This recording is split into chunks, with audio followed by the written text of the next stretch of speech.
Hello, in this video I'm gonna show you how to install an iPhone-like keyboard on Poco C75.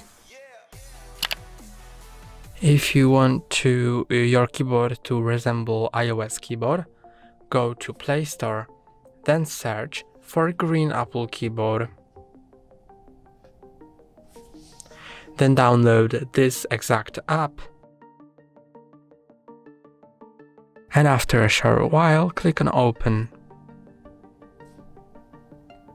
Then tap on Enable in Settings and tap on the Green Apple keyboard on the Off button, OK, and now when it sets to On, you can go back and click on Switch Input Methods, then switch it to Green Apple keyboard, click on Open, then Finished. And now you can exit out of the app and go to any other app when you can type in, for example, the Google app, and here you can see your iOS keyboard. That's all for today. Don't forget to like and subscribe. See you next time.